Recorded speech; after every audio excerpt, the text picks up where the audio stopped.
Welcome back to our Monetary Policy Special. We are now joined by the biggest banker in the country, Mr. Dhinesh Khara, Chairman at SBI. Mr. Khara, thank you very much, and thank you actually for unfailingly joining us in a Monetary Policy Special despite a very packed schedule, I'm told. Well, you know, the pointed thing I wanted to ask you is that they have upped the definition of wholesale deposits. Does that, I mean, it becomes 3 crore now, not 2 crore.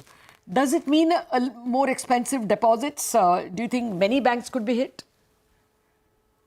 First of all, thank you very much, Lata, for having me on your channel.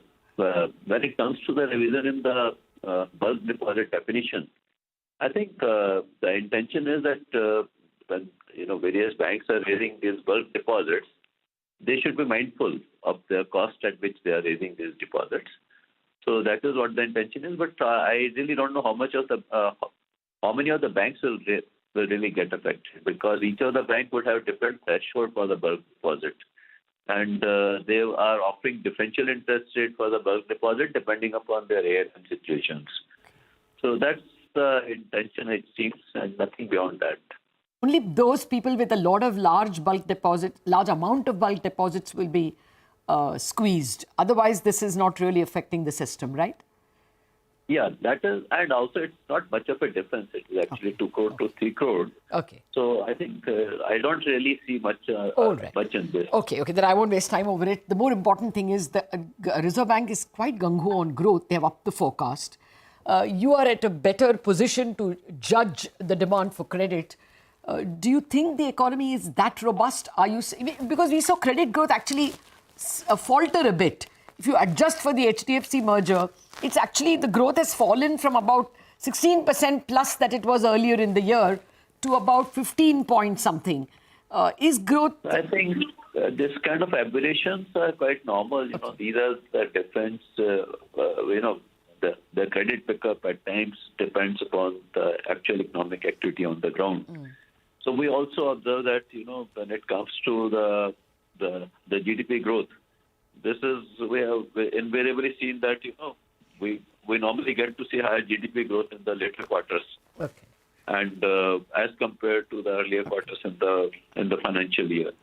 So I think this marginal difference here and there in terms of the GDP growth will also impact the credit growth.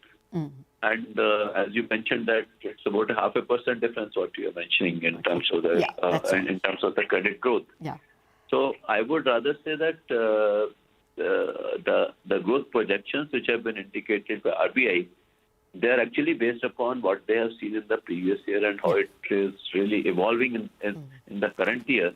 So that is something which seems to be the guiding factor for revising the growth projections. You speak to a wide range of borrowers, private sector borrowers, infrastructure guys, public sector guys as well. Are you getting a sense that the capex cycle is well and truly up? Is there those animal spirits there to believe that we are in a good capex cycle? No, I would say that yes, because considering the pipeline which we have for the mid-corporate and large corporate projects, so that is a very clear reflection that we don't see the demand tapering off. So it's quite, I would say that it is actually quite encouraging to see this kind of a pipeline. And what about the RBI not changing its cost of credit, repo rate retained at 6.5%? You see that as an impediment? The best guess, according to economists, is that they may cut perhaps in the last quarter of the calendar. That's, the third quarter. Yeah, even our expectation is also somewhere around the same time. We are expecting the interest rate reduction around the same time, because as we have observed from the past, in the past also, RBI is very clearly and very closely looking at various data points, and they are looking at the inflation trajectory. And we are quite hopeful that this monsoon season perhaps will get to see better performance of monsoon in the country, and which will also lead to the inflation getting recalibrated to the levels which RBI would be comfortable. So all these factors, to my mind, will lead to some kind of a interest rate readjustment. And also the way the governor has indicated today, the way and also the kind of observing across various central banks. Okay. Perhaps in the past also we have seen that the RBI has decoupled itself and they have addressed the economy's concern only. And I think based upon that, if the inflation comes within the range which they are hoping to see, most likely in the third quarter, we are also hoping that there should be some kind of interest rate cut. Okay. And its overall impact on the sentiments of borrowers to really go ahead with their projects, I don't really see much of a impact of this kind of interest rate would not have so much of impact for a promoter to pursue their Fair project. point. Yeah, if there is an animal spirit, then the cost of money, whether it's 6.5 or 6, shouldn't make a difference. Yeah. Point taken, sir. Finally, the political setup will determine the animal spirits as well. Would you worry that it's not exactly as it was in the last 5 years? Will that put some brakes to the capex cycle, some hesitation for new investments? As far as I'm concerned, I don't see any kind of a hesitation in the mind of the investors. So I think the complexion will be more or less the same. Okay. All right. On that optimistic note, Mr. Khara, thank you very much indeed for joining us.